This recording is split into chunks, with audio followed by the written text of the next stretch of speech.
Hello everybody, my name is Peter Laws and this is the Flicks the Church Forgot, the show where I like to explore the deeper and occasionally spiritual themes of spooky, scary horror films. Now follow me on Twitter at Rev Peter Laws or check out the website, theflicksthechurchforgot.com, for access to the back catalogue as it were.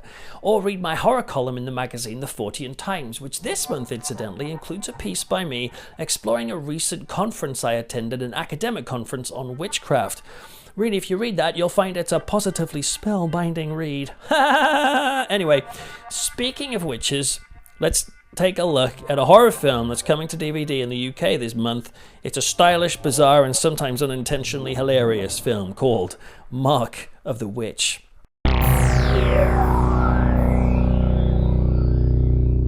Now, this film has a very confusing marketing background, not least in the fact that it's been known by so many different titles. So if you try to research this film on the internet, it really is quite a confusing rabbit warren you'll find yourself in. It was originally titled Another and was screened at various horror film festivals under that title in 2014 and 2015. But here in the UK, it gets its first home video release from Metrodome this month on February the 15th, 2016. Only now it comes under the title Mark of the Witch. I guess the marketing department felt that Another was a way too vague horror promo type title, would just get lost in the pile, or perhaps they wanted to avoid confusion with an animated series also available called Another. Whatever the reason, Metrodome have now called it Mark of the Witch, and they've pitched this as a full-on horror movie. And it is a horror film, without a doubt, but the original title and the original artwork for the film does stay more true to the art house vibe of the film itself. What I'm saying is this is certainly not your average looking or feeling straight to DVD horror film. The confusion carries on because Mark of the Witch is already a film title. In 1970, a film came out called Mark of the Witch, which itself can be confused with Mark of the Devil, which came out earlier that year. Check out my review of Mark of the Devil, by the way, the classic witch hunting exploitation flick, at my website, the audio episode that I did on that. So if you search the internet for Mark of the Witch, you're probably going to come across the 1970 version. If you look up Another, you're going to find that such a vague one-word title is going to send search engines into nervous breakdown. Try writing, okay then, another horror film, and that's just a little better. Your best bet then is to maybe type in Another 2014 and you may well find the film that way. To make matters more confusing, the film sometimes known as The Devil's Daughter as well. Another generic horror movie title, but again, this film is way more art house and left field than both the standard Mark of the Witch and The Devil's Daughter titles seem to suggest.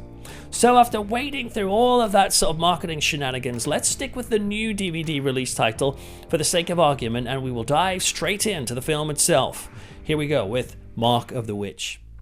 So the plot to this film isn't exactly complex. It opens with a freaky hooded cult standing in an echoey cave, and they've just dedicated a baby to some sort of demonic deity, and pretty soon we cut to this girl's 18th birthday party when she's finally sort of become an adult and come of age, as it were, and now she's discovering about her heritage, that she might actually be the devil's kin.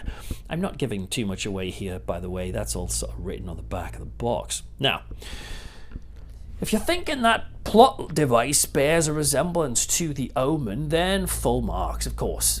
There's a definite sense of that film in the early stages of this one, not least with having a birthday party revealing the devilishness of the character that's seen in both movies. But instead of having a creepy, grinning boy child running around, you get this stunning and ethereal-looking actress, Anna Paul Redding, who stumbles through a world of confusion and increasing dread at who she might be.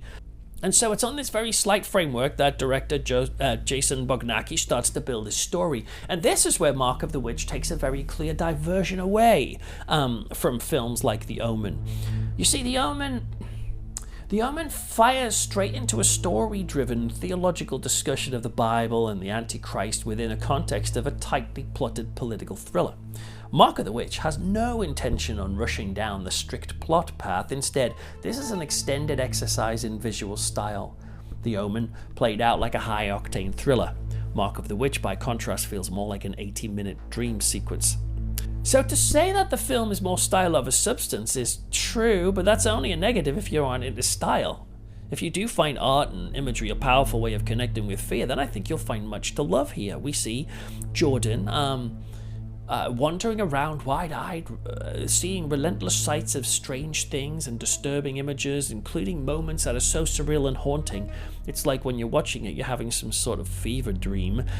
Just don't expect it to make a great deal of solid sense, maybe in the same way as The Omen does. Now, by the way, The Omen is a pretty wacky storyline in many ways, but that's a film that insists on having an internal logic.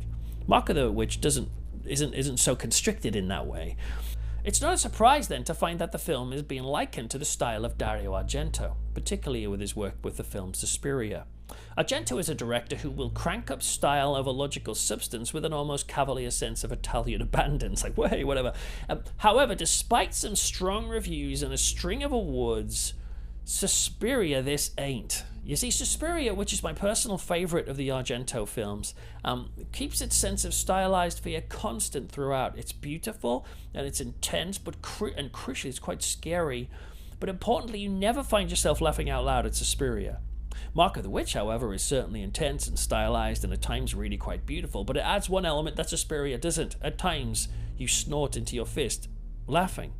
Now, the main moments you'll find this is in the fight sequences. There are fight sequences, with instead of having two women punching and kicking one another, this is a full-on witch against warrior type stuff. And the director does a couple of things to demonstrate that these are epic battles, metaphysical clashes. So, and the things he chooses, I guess, make me chuckle. Firstly, he makes the battles, a lot of them happen in slow motion. So you get actresses like Nancy Wolfe and Maria Olsen gurning and wailing into the camera at slow speed with slow groans and screams like, no! and all that stuff. Secondly, the fight sequences have sort of CGI fire effects in them, which look a little bit low rent. And for a film of normally such artistic precision, these schlock melodramatic acting moments with slow motion blast of iPad app fire levels of effects were as jarring as they were confusing. Now, I've got no idea if these sequences were supposed to be amusing. If they were, then I've got to say hats off to the filmmakers for having such a wild sense of freedom with the tone of this film. But if it's not intentional, and I rather suspect it wasn't, it's a little bit confusing.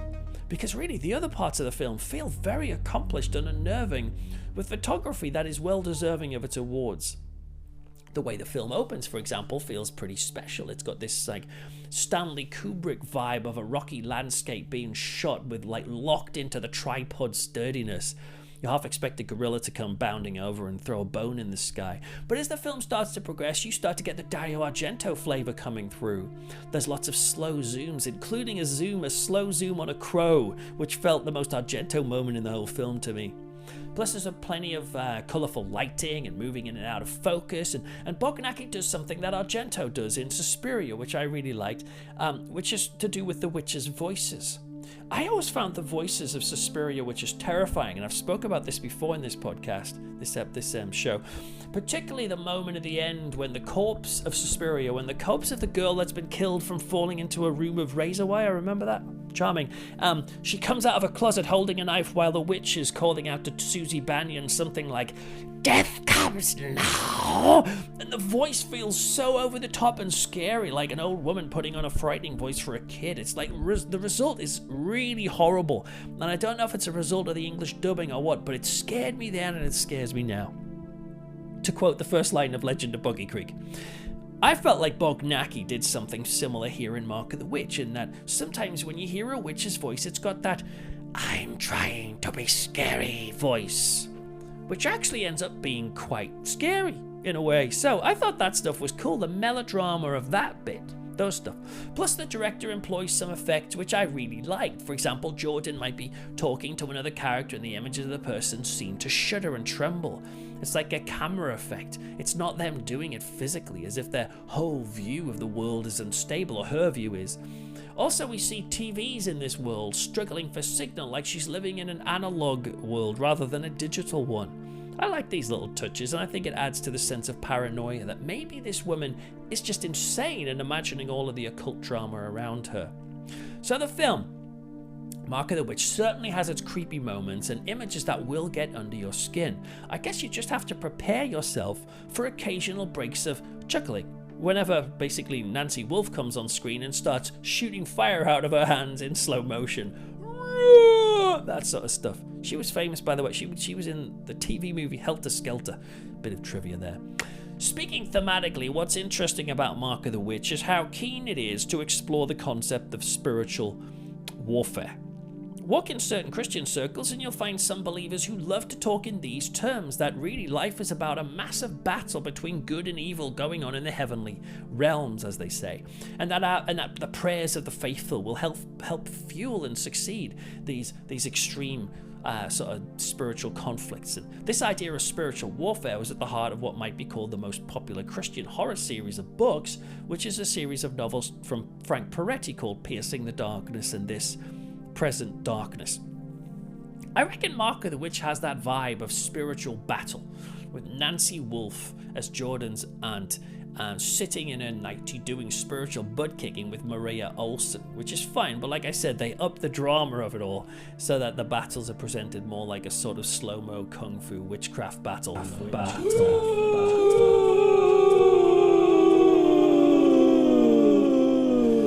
Which is sometimes at odds with the more insidious, unsettling imagery in the rest of the film.